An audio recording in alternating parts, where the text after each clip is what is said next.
Welcome back, everybody. This is my continued playthrough of Oxygen Not Included, a game in early access from Klei Entertainment, available for purchase now if you're so inclined, on Steam. So we return to our colony of the Galactic Pit in progress. I've laid out some things. I'm actually going to let my duplicants get on with building this stuff before I queue up any further stuff. That'll be fine, but I can talk a little bit about the Rhymes with Play live stream that Klei did on their Twitch channel a couple of days ago at this point, in which they discussed some upcoming features and the vision for the game and things like that. And there are all the usual bug fixes and things which will be published to a testing branch, I believe, is how they like to do things. So it's not live yet, but it's an upcoming patch they're working on, which will be arriving, I think, in about a week's time, or like March 15th or something. So soonish. And then it gets published after that. After it gets tested a little bit, it gets published to the Steam distribution, which is when probably I will get to it. Oh, just built a flower pot here. Put in a briar seed. Now, regarding briar seeds, one issue that may compromise this plant's growth is that it's right beside these two computers, which put out a lot of heat. Now, briars require there's a specific temperature band in which they will grow, otherwise they're stifled. And when these get used, they're going to dump out a lot of heat, which might affect this plant's growth. Hopefully not. I mean, if I keep it well enough ventilated and the gas circulates, the heat can be dispersed. It will help nice up the place. Otherwise, it'll be a pretty grim place for the duplicants to work. Yeah, anyway, back to the live stream. So, personally for me, there are a couple of interesting things. One was that there was a new biome with a new material type, which replaces, like it was a holder material. I don't remember what it was. Might be replacing abyssalite, I think. But the other interesting thing was that ice is going to be added to the game. So if you get liquid water cold enough, water will turn into ice, or contaminated water will turn into contaminated ice. So that should be interesting in terms of material management and using water. Maybe you can store ice or carry it around. That would be interesting. Anyway, back to the colony. Do I have power to this lamp? Nope. There we go. One thing I do like about the power grid is that it tells you the power consumption of each thing in watts. It also tells you, the amount of power your treadmill, in this case, is generating, also in watts. And we can see at a glance here that my power consumption, if everything turns on at the same time, will exceed the capacity of one treadmill. However, I do have a couple of batteries. Plainly, I'm going to need more treadmills to keep everything powered. So let's think about where I'm going to put this. I suppose anywhere is fine, really. Okay, make sure it's hooked up to the power grid. Alright, what do we need? We have 5 duplicates. We have enough beds for all of them.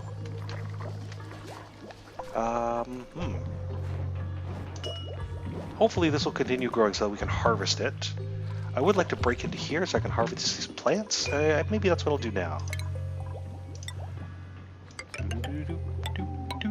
There we go. Drill into here.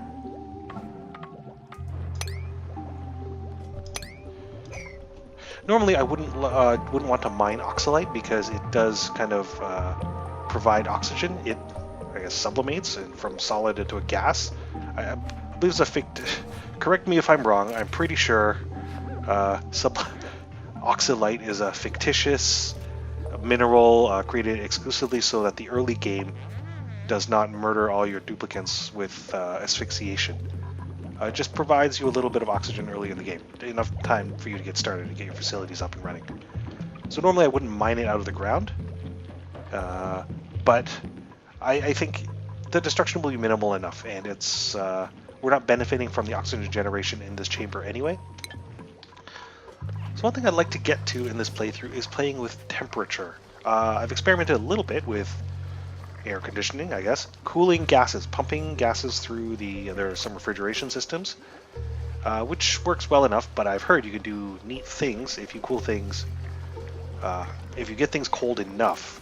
So you can, in fact, freeze or liquefy? I believe you can freeze both oxygen and carbon dioxide.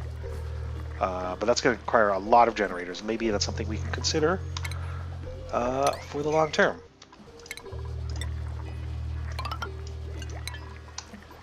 Okay, not enough power. Clearly, I think I've been growing this colony a little too fast. My ability to generate power is outstripping all the machines I put in.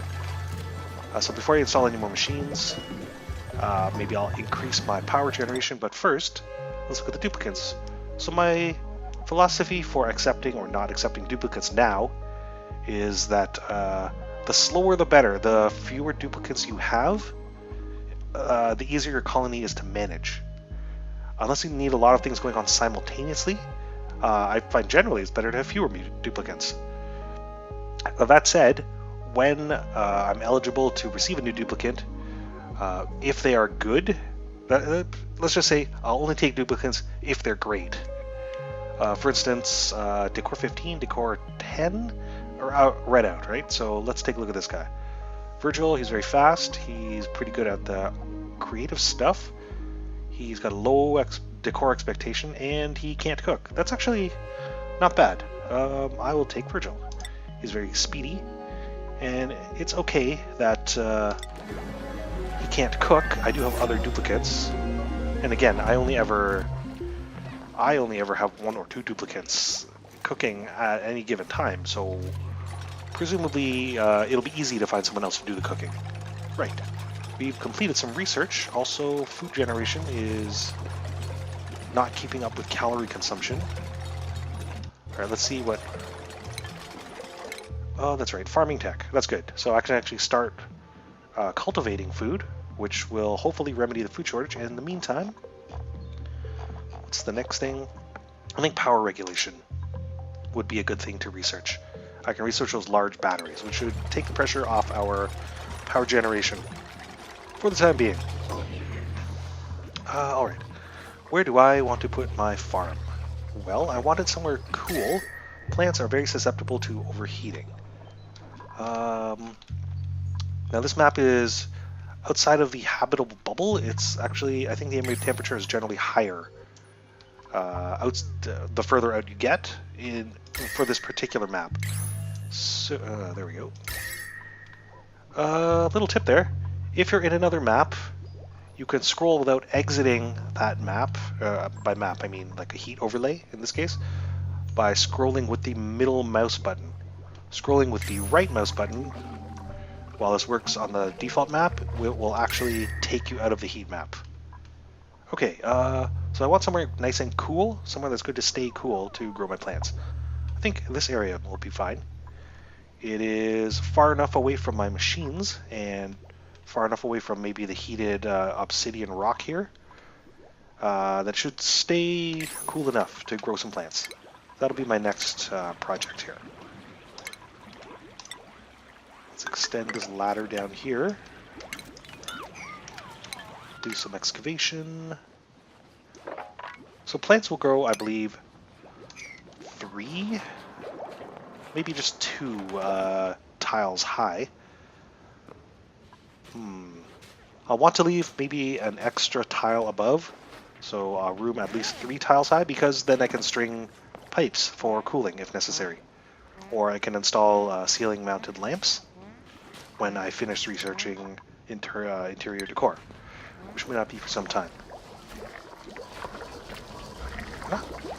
Let's see. So this is the live report of our oxygen and power and calorie consumption. The report for each previous day is a summary of that day's events. So,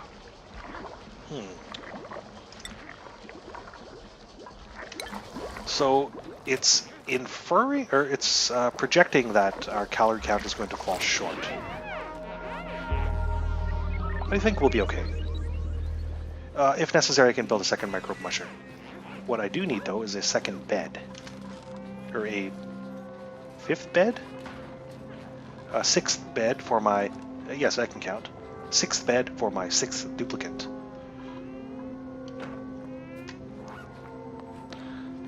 I guess I could put it here by the outhouse. Well, it's going to be a little stressful because the decor will be terrible.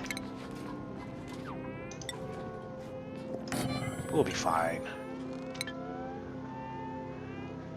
Speed up time a little bit. Of course, the highest, the area of highest decor and free light, etc., is right around the printing pod. We take a look at the decor overlay. Right, it is. The printing pod has a total decor of plus 30 all by itself. So what I should have done is put some beds and things next to the printing pod. In fact, why don't I do that now? I'm actually going to move. Oh, this ration box is empty anyway, so I'm going to deconstruct this ration box. I'm going to rebuild it closer to the food production, and I'm going to stick a bed in there. And someone who stays there to sleep will benefit from the increased decor because they spend more time near the pod. I don't know why duplicates like the pod so much. I mean, they're all born from the pod, so maybe they have an affinity for it. Now, what was that? Food, that's right. Ration box, and I wish I left one more gap somewhere. So I could put it here on the ground. I'm gonna have to move everything. Here will be fine. It's a short trip. So, we've got 2 duplicates on the generators now. And in addition to, of course, doubling our power output, they fill up the batteries faster. Any individual duplicate will spend less time running on the treadmill, which frees up more time for them to do other things. Speed up time a little bit. And yeah, our calorie count is actually increasing. So it actually exceeds the rate of consumption. That's fine. Do we really need 2 guys on research, though? Things are going a little bit slow. I think I'm going to research on one of these. We are running out of power. Ideally, I don't want someone running on a treadmill continuously, right? They just run enough to top up the batteries and then they go do other things. If they are spending their entire day on treadmills, that means I need more treadmills. An interesting thing about power generation regarding batteries is that you can set the battery threshold. In this case, this specific treadmill a duplicate will run on this treadmill to generate power only when total battery threshold falls below 50%. He will, but at that point, he will run until the battery is completely full. You can set that higher or lower. 50% is a good default value. I mean, but if you need it higher or lower, you can certainly adjust it. I guess I need another treadmill. Power generation is insufficient. Later on, I'll have access to better technologies. You dig up a lot of incidental coal, and there's a coal generator, which is great. You can just burn off your excess coal, empties out your storage, and also puts more power into the system, which means duplicates spend less time running on treadmills, and they have more time doing other things. There are ways to get power out of hydrogen, which you will have in abundance when you start using an electrolyzer to generate oxygen by separating water into hydrogen and oxygen. That has the added benefit of taking hydrogen out of the atmosphere, which is also pretty important. Because hydrogen displaces... hydrogen is not a breathable gas.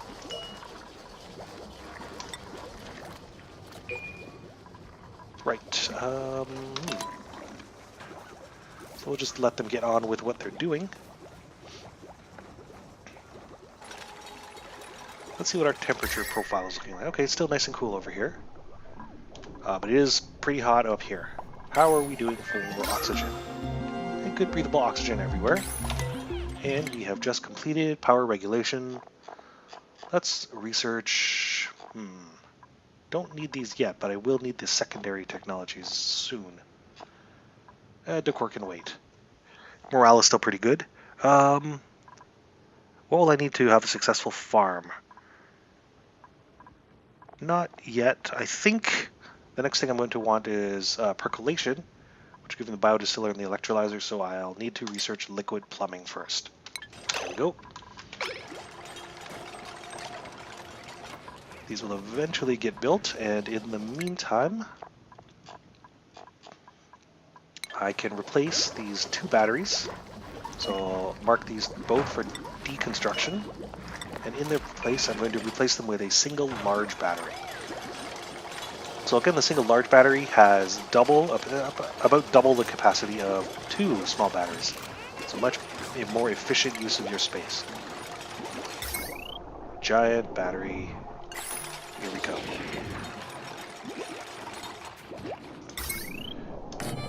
Now, the giant battery only requires 1 outlet, so we can do some cleanup here as we look at the electrical overlay. So here's a handy tip. If I just click deconstruct, everything under the deconstruct cursor is marked for deconstruction.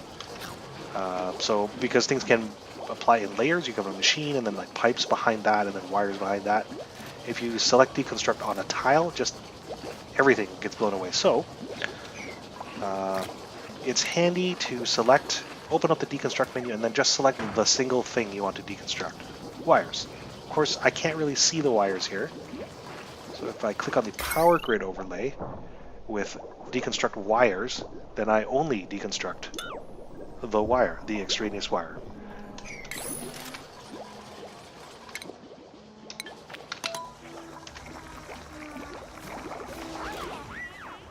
I think I'm going to have to let my duplicates catch up.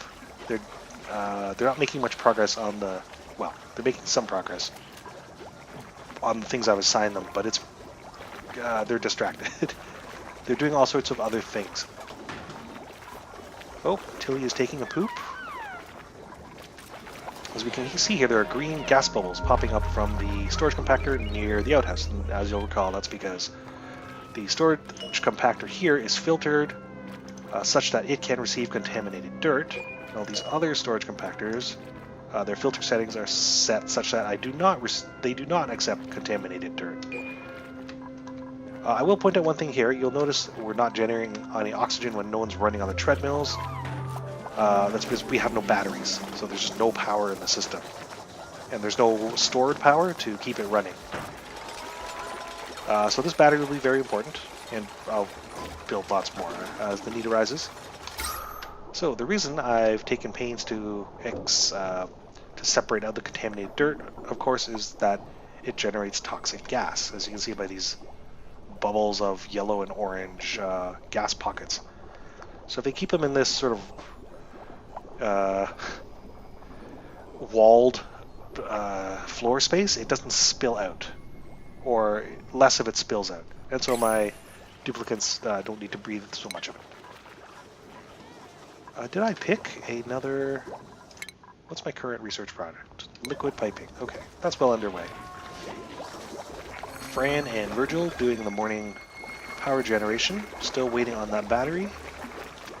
Now what I can do, if I really need that battery to store some power to free up people running on treadmills, I go to the priority menu, prioritize, and you'll notice there's numbers 1 through 9 here at the bottom, and everything, all pending jobs are marked as a 5.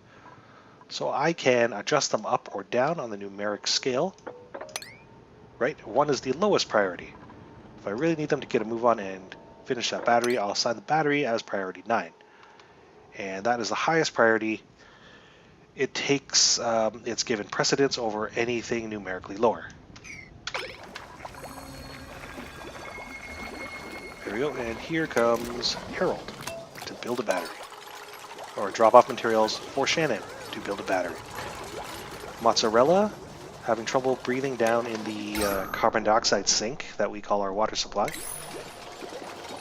That's fine, duplicates can hold their breath for a while. No need to aerate everywhere. Just the areas that duplicates in which they spend the most time. They can hold their breaths for short periods. Now's a good time to talk about stress management.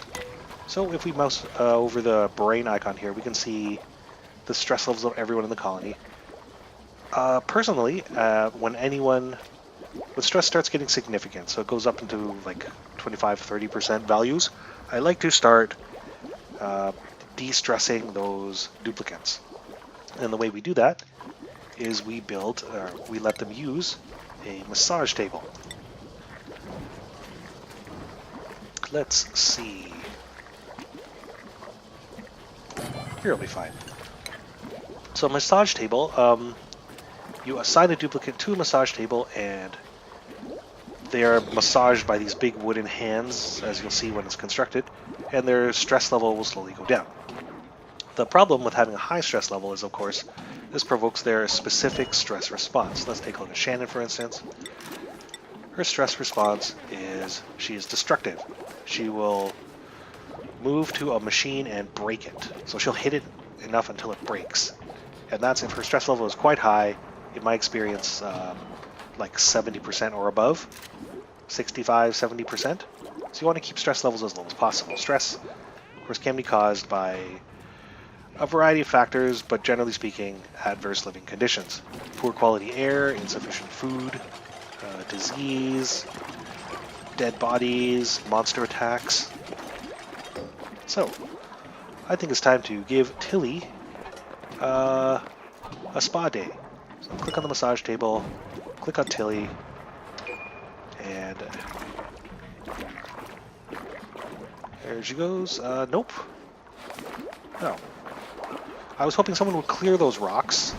Anyway, Tilly is enjoying a massage, and as we can see, her stress percentage will start to decline slowly until she'll stay there until it's 0, or until I reassign it to somebody else. Let's speed up time a little bit. So the colony is running pretty well for now. There's food, there's power, there is... we've started on the garden. This is not sustainable in the long run. Because I'm generating oxygen through algae, and algae is a finite resource, although there's plenty of it. I won't last forever, and I'll eventually, when I run out of algae, I'll need to start cannibalizing the slime, and maybe exploring other sources of food and, or I should say, water and or power.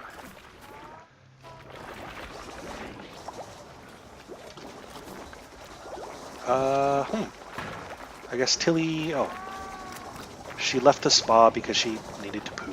Fair enough. And night falls on our colony. So that's the galactic pit for you.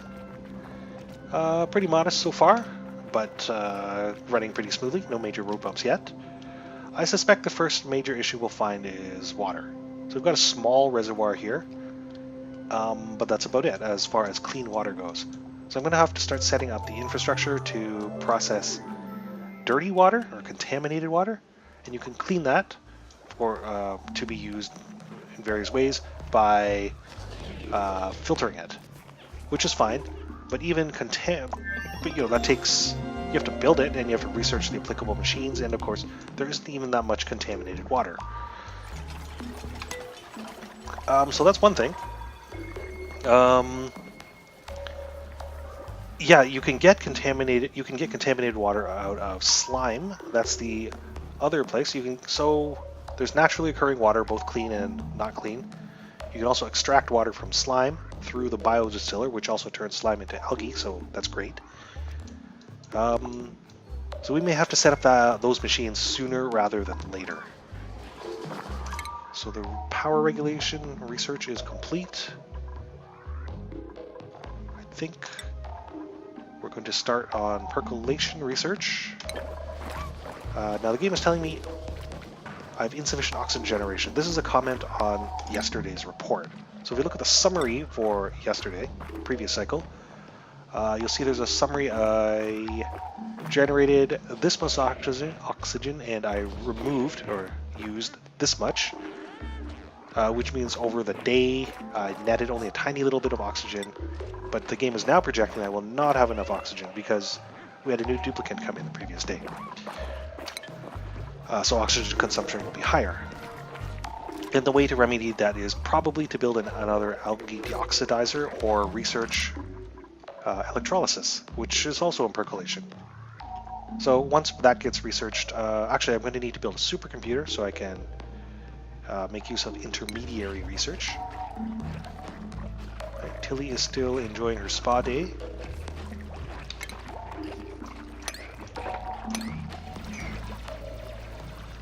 Yeah, so not too exciting, but we're building carefully, and I think the colony is running well enough.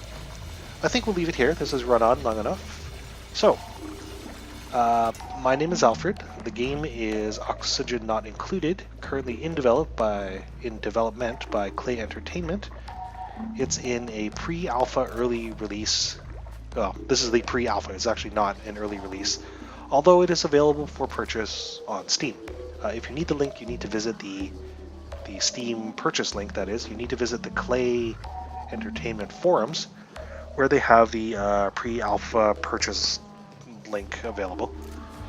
And of course, you'll get the game on full release. Yeah, so that's the state of the game. It looks good. I'm having lots of fun. I hope you're enjoying watching me play. I will see all of you next time.